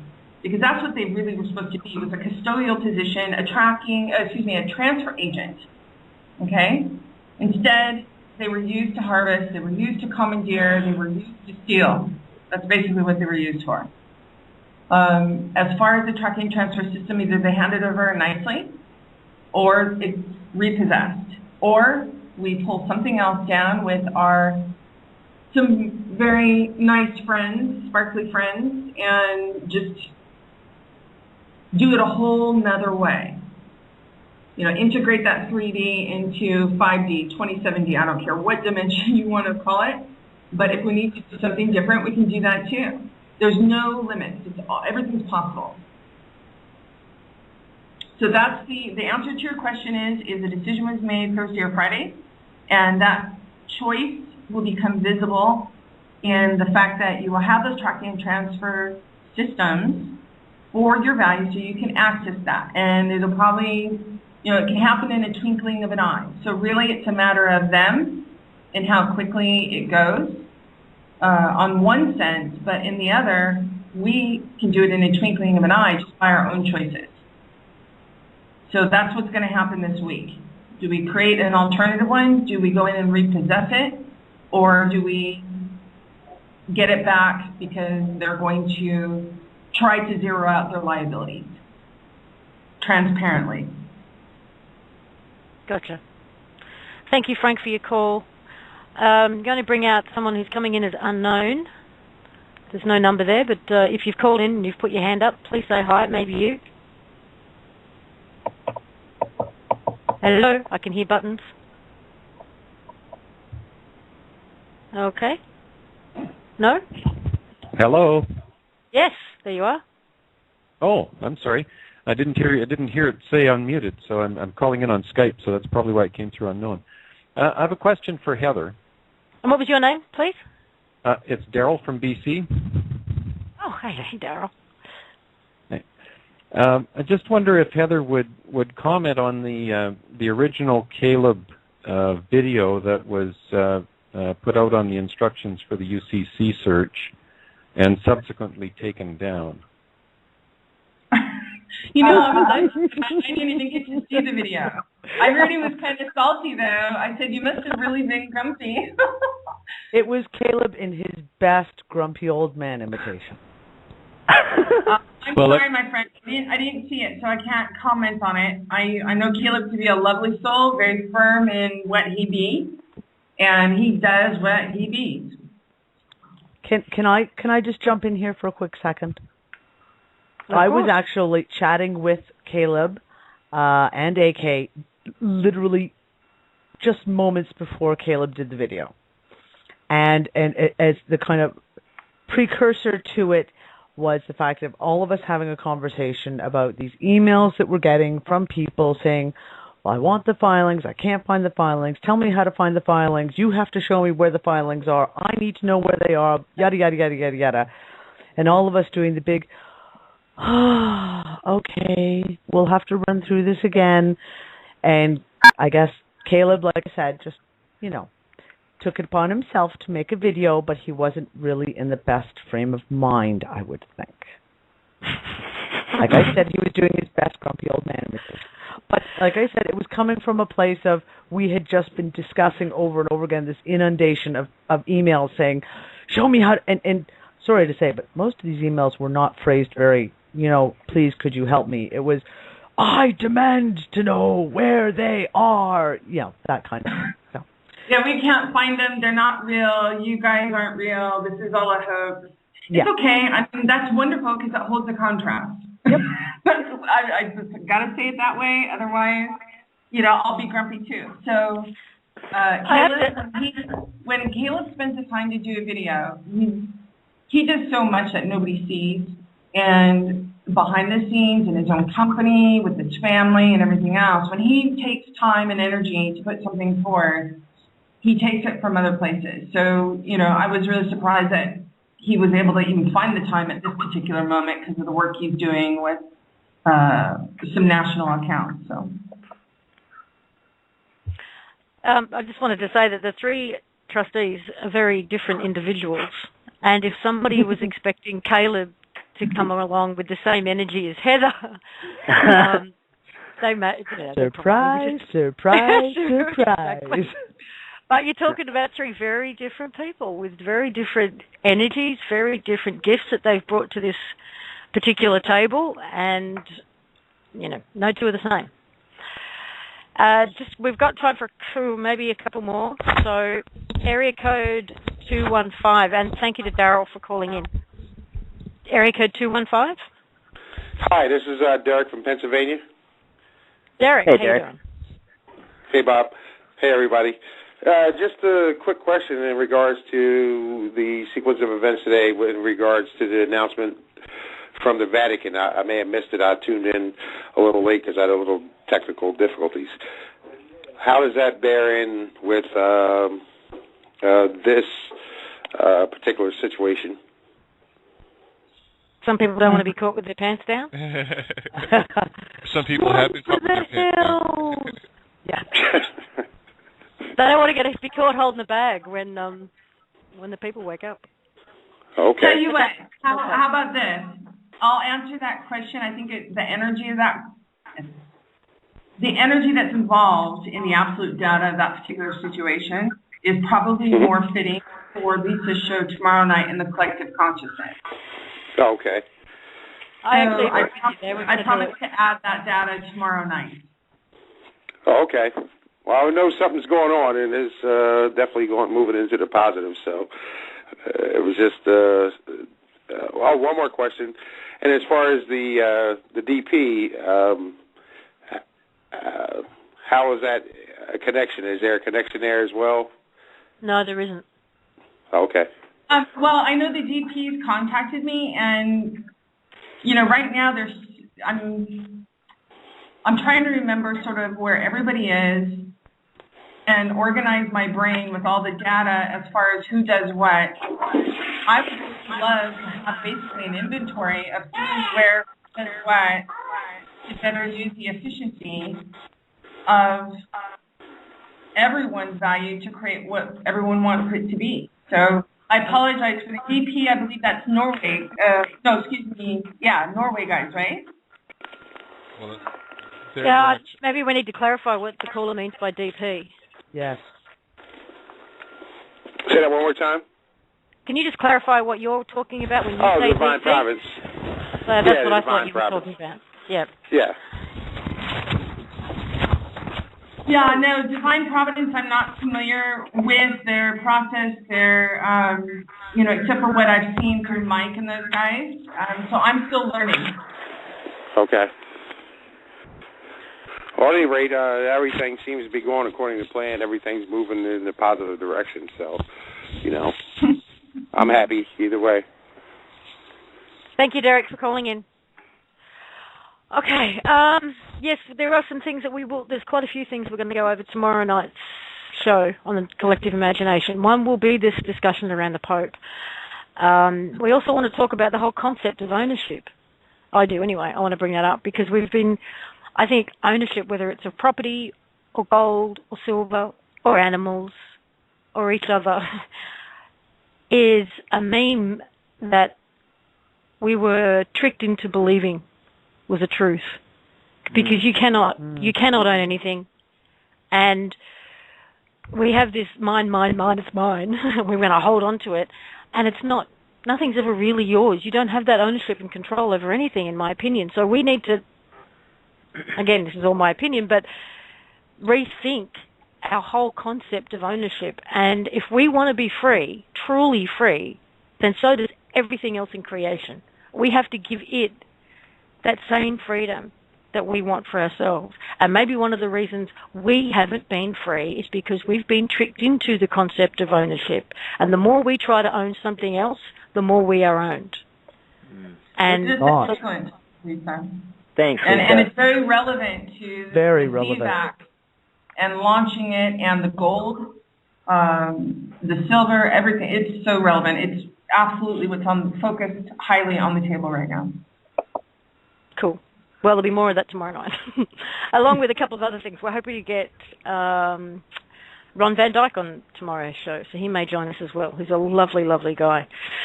Now, we do have a flash mob planned, and we're into our last 30 minutes, so we might kick that off, have a little bit of fun. Brian, where have you put the links for me? Here they are. Okay, guys, hopefully you've already gone to the optin.com website and downloaded the tools, all of the images, so that you can take your pick. And right now we are going to I'll put the links in the chat room. We've got facebook.com/RT News and facebook.com/Occupy Wall Street. Both of them have pages where you can leave comments that are not moderated. So if you want to bring up your Facebook, if you can. So real quick on that, Lisa. So Occupy Wall Street is just Occupy Wall and then ST. So you don't spell out street. Yes, of course. So also these are, it's a little bit of a different approach from the ABC, NBC, I think it was from last week. We're looking for collaboration with these particular outlets that have huge followings. I mean, Occupy Wall Street, I think it's like, I have no idea how many people follow it on the Facebook page, but I know a lot of people follow the movement. Same thing with RT News. A lot of people go there to get their news. So be nice,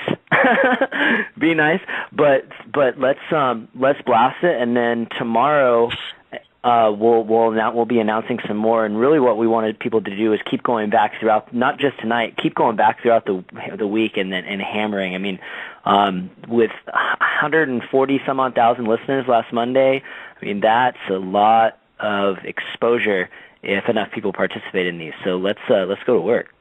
Right, I've got to tell you, I just logged into Facebook, and what's staring me in the face is a picture of the Pope with a foreclosed stamp on his forehead. And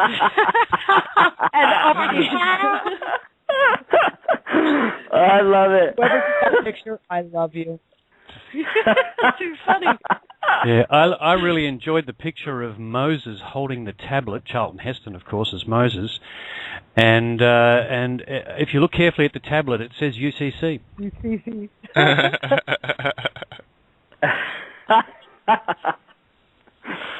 Okay, is it OccupyWallStreet.org? Is that the actual Facebook? The Facebook is facebook.com/Occupy, OCCUPY,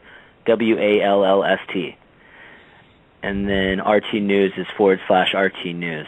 So I'm going on there now, and see here. Let's see if stuff starts popping up here. Yeah, the Occupy Wall Street page has got 413,000 likers. Yeah, I think RT News has even more than that. Let's see here.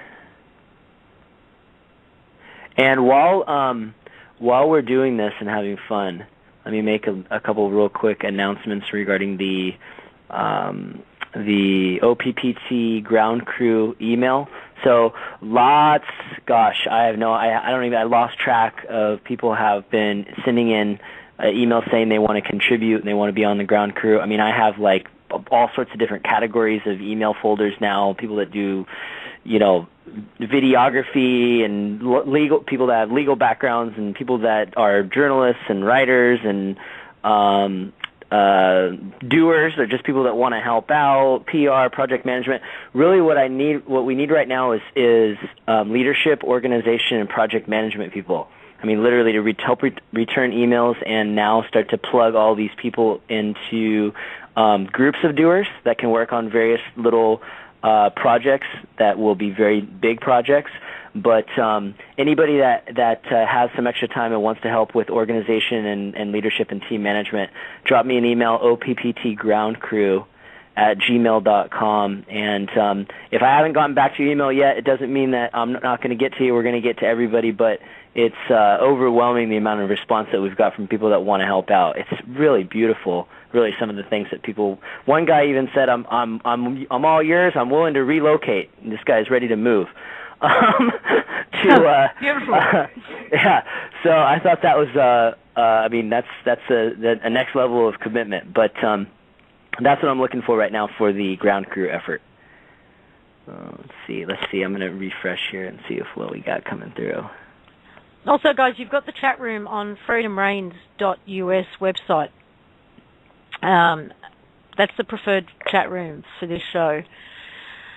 And I accidentally launched it at Blog Talk again. Sorry, Deatra. That can handle a lot more people.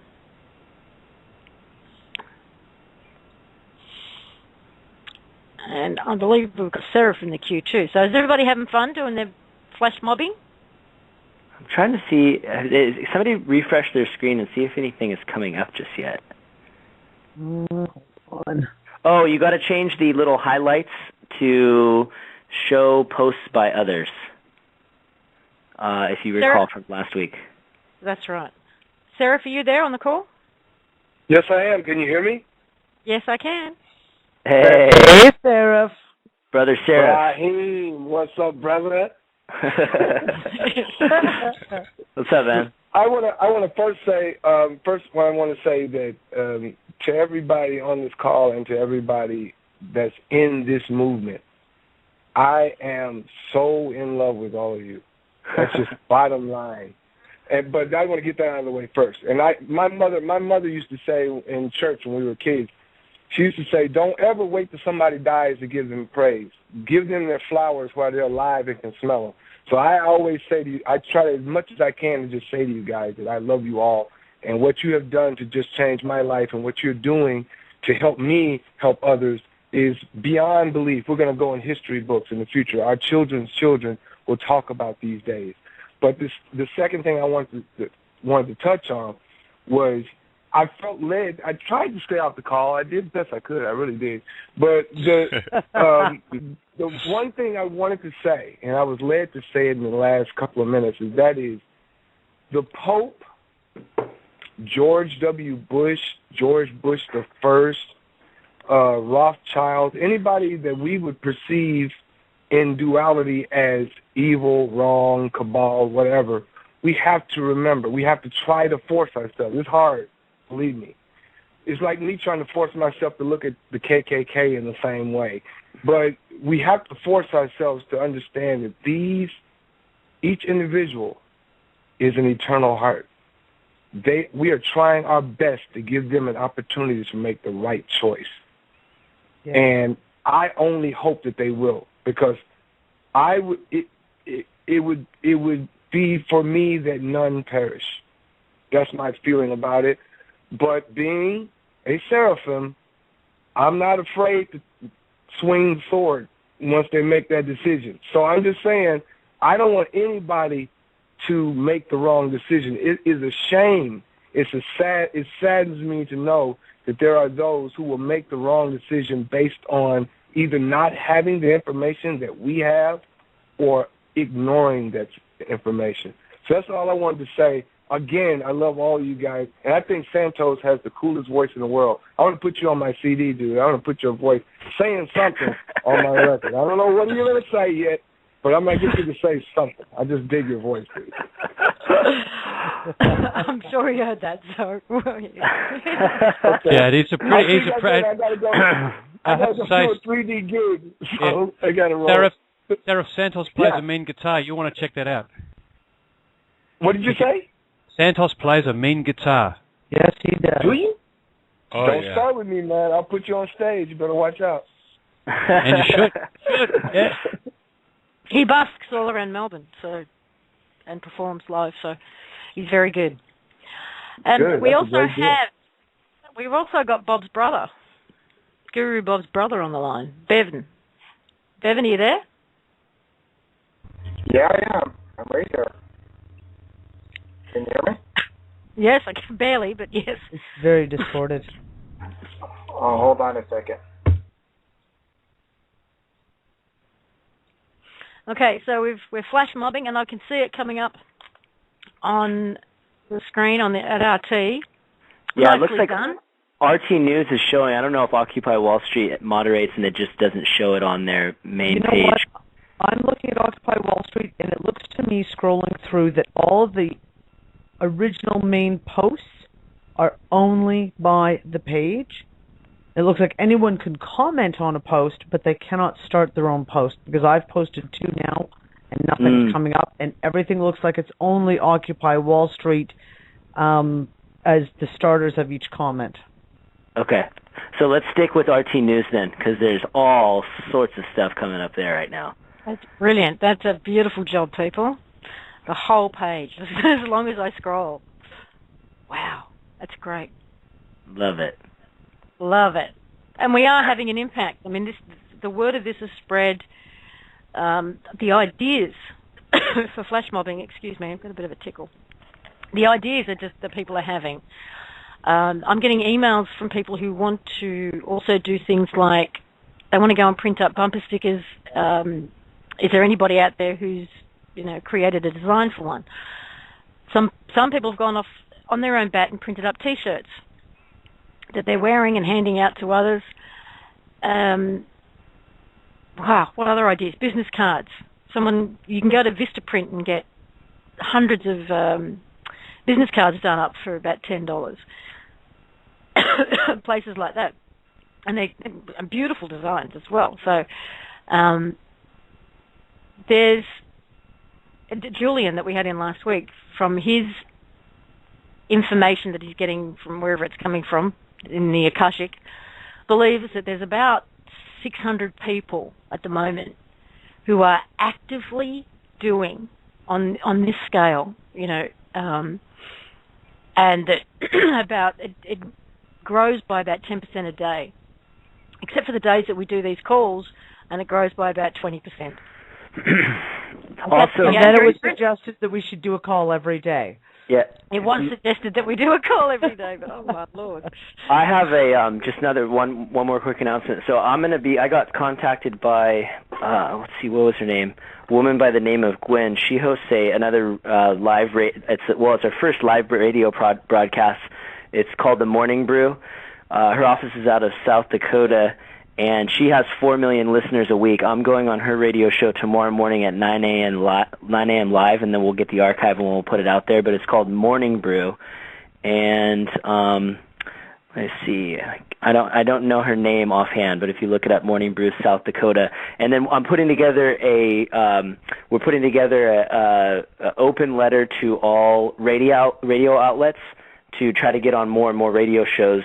So 4 million listeners a week. And is a lot of exposure as well. So anything we can do to tap into the broadcast radio, they syndicate to 8 countries. Ooh, what happened to Brian? We just lost Brian. You there? There he is. Did I break up in the middle somewhere? You turned into some kind of android for a second and then disappeared. Oh, okay. Gwen Caldwell, Morning Brew Radio, South Dakota. So we started when Dee and I first did ours, it was 2 or 3 o'clock in the morning. Now we're to 9 a.m. on a weekday live, and next stop, 5 o'clock commute traffic with Ryan Seacrest. Wow. And don't forget George Norrie. And we're working on George Norrie. We've got several people working on Coast to Coast, seeing what they can get us in there. Too much fun. Right. Too much fun, exactly. And if you're connected to a group of people in your local area, there's a small local radio station even, please get them to, send emails, send requests, asking them to speak to somebody about this subject. They can send an email to the ground crew, I guess. Is that the best email address for that, Brian? If somebody actually wants to do an interview with someone on the ground crew, what would be the best email address? Actually, the best email address for interviews is one that we have set up. It's peoplespublictrust@gmail.com. That's separate, which is going on future press releases as well. So peoplespublictrust@gmail. Okay, so if you know somebody in the media who wants an interview, then please give them that email address. That would be lovely. What else have we got to cover off today? We've got about 15 minutes left. So Lisa, do you remember I sent you an email the other day, Daryl sent it over, and it's in regards to what people can do with their own local law enforcement, I can't remember, we might have to, you know what, I'll find it and we can cover it on tomorrow's show. It's kind of like everybody flash mobbing their own community with, to various outlets within their own community. But since we're pushed for time, we can cover it tomorrow's call. Okay. Heather, is there anything while we've still got you and your internet seems to be okay at the moment? Is there anything else you wanted to cover off today? No, I would like to thank everyone, first off, for all their energy, and I do return in kind. I may be slow at returning some of the emails and all of that. I just wanted you to know I'd like to take the time to verbally thank you eternally. Just absolute love, peace, and gratitude, and I look so forward to doing some more and being some more with all of you. Thank you. Thank you. Thanks, Heather. We've got a minute to bring out a couple of other callers if you want to do that too. Yeah, Lisa, just if we've got a minute, I'd like to just run the wisdom game information past the listeners. Okay, I think some people got confused by that last week. They didn't understand why we were talking about it. Well, we're talking about that? Look, I will go into that. Okay, we're entering into a situation where we're going to reform our entire civilization on the basis of ultimately knowing who we are and taking complete personal responsibility for what we do. Now, if you look at our education system, their greatest failure is the failure to teach that to our children. And the fact that we've all come through that education system means that a lot of us are not really good at teaching that to our children out of school. So we end up generation after generation of people who are simply looking for sources of authority, which is reflected in some of the emails that we get, which basically say, what's the official word, who's in charge in there, who do I talk to find out what to do next. Now, Len's teaching system that he's introduced directly addresses that, and we need these tools to feed into our education systems, not just for kids, but for everybody, as soon as possible as we go this transformation, because it's one of the missing links in what we have to do to transform ourselves from where we are to where we want to be. And this is stuff that Len was inspired to introduce. He's done it on a small private scale very successfully. He wants to take it out to the rest of the world. And he's actually going on a tour of the world for a few months, starting in Melbourne next week. He'll be here on the 18th and 19th, and followed by Brisbane, and then Hawaii in early March, Pennsylvania in mid-March, Hungary, Norway and Germany late March, USA April, and Taiwan and back to Australia. And he's looking for facilitators. If you want to get in to help the world, and this is something you're interested in, it's a series of 32 games, which literally are games that you can play. And I'll just give you a very quick summary of some of the stuff it deals with. Intuition, learning to listen and understand and trust what we feel. Learning to read intent. When the intent is clear, we move with purpose. Emotions become our guide, not our master. When we be like the child, we absorb information rapidly. As we trust ourselves, we adopt and a just-do attitude with purpose. Listening to our whole being employs powerful senses. Feelings becoming very powerful guides. Employing multiple non-verbal communication skills, being conscious of our abilities. And wisdom is the synergy of all these natural abilities. Now, have you ever heard of that in the curriculum of your local school? Hell no. And, no way. And I'm quite passionate about what Len's doing. And if you're inclined, and if you've got young kids, here is the perfect tool. You can, this is not something you can limit to the education system.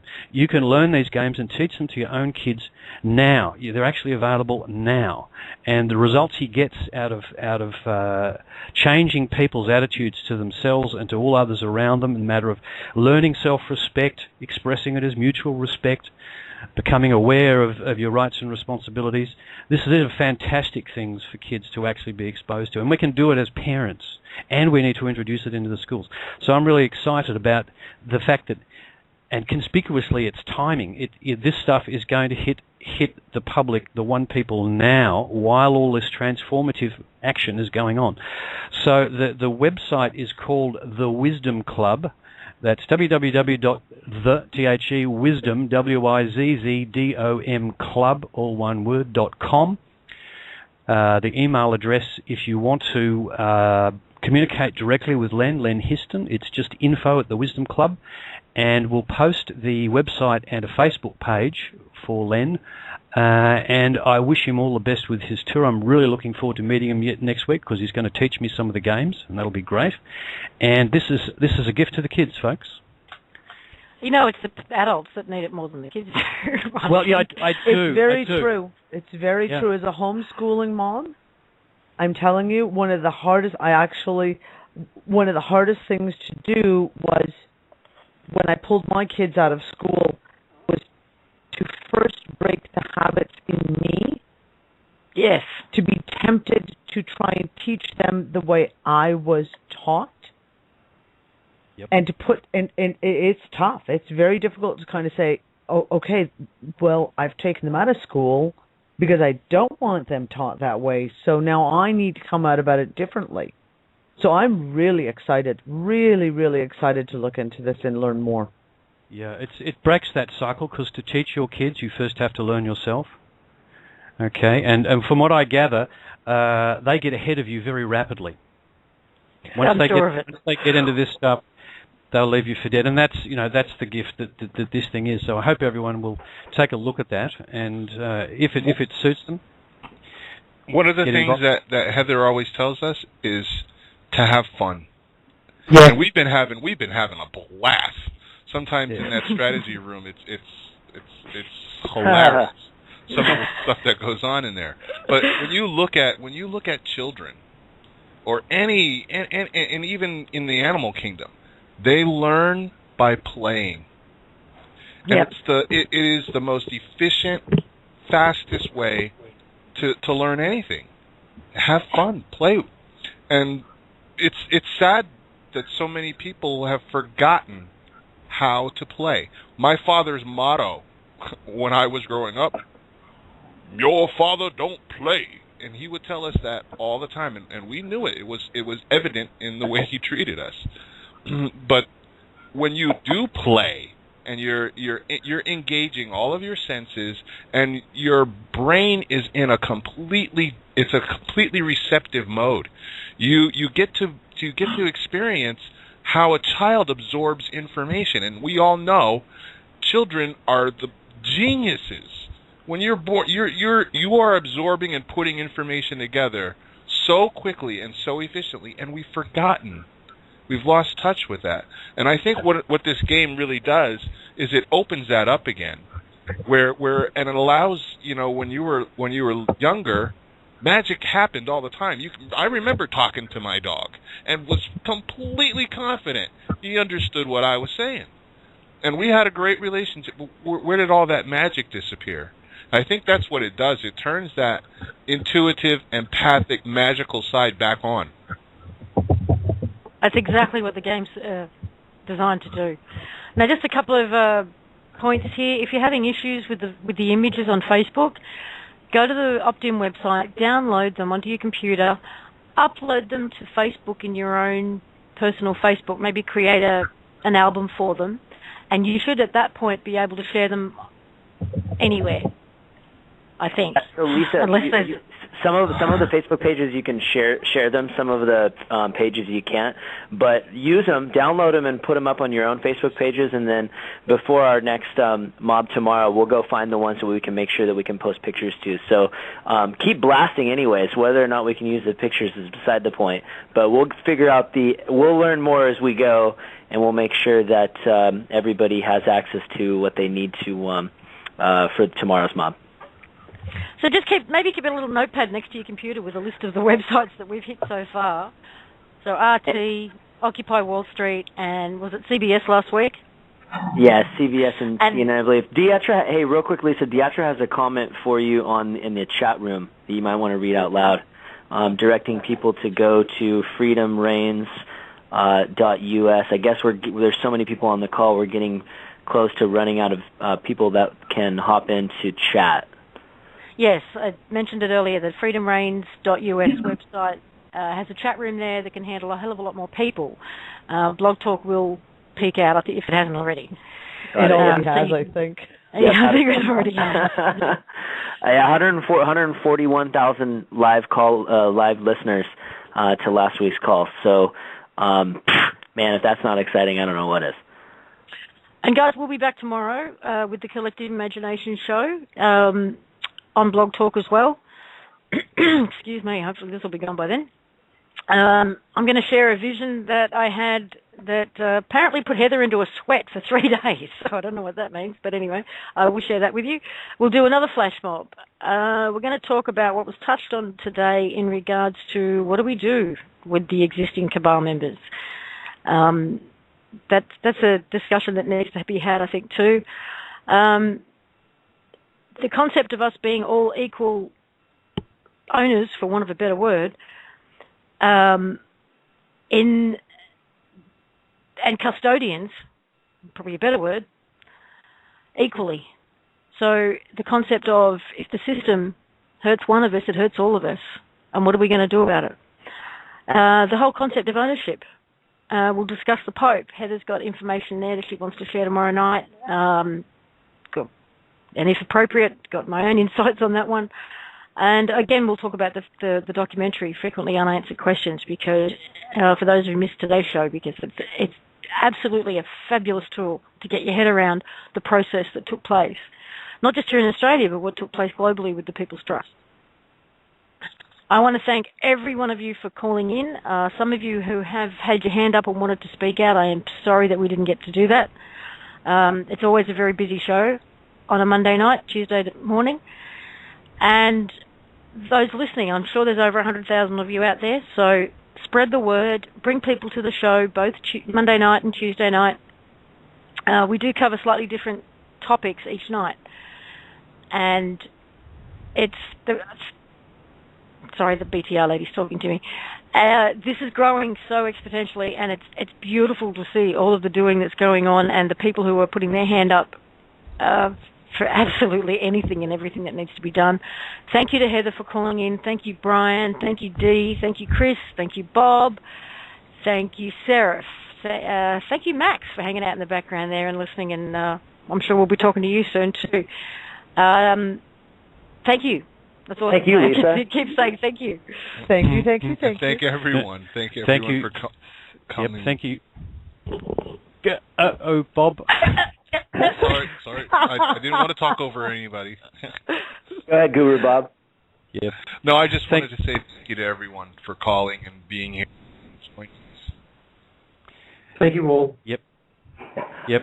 Good night. See you all tomorrow. Okay. Bye-bye. Bye, everybody. Bye. Good night. Bye.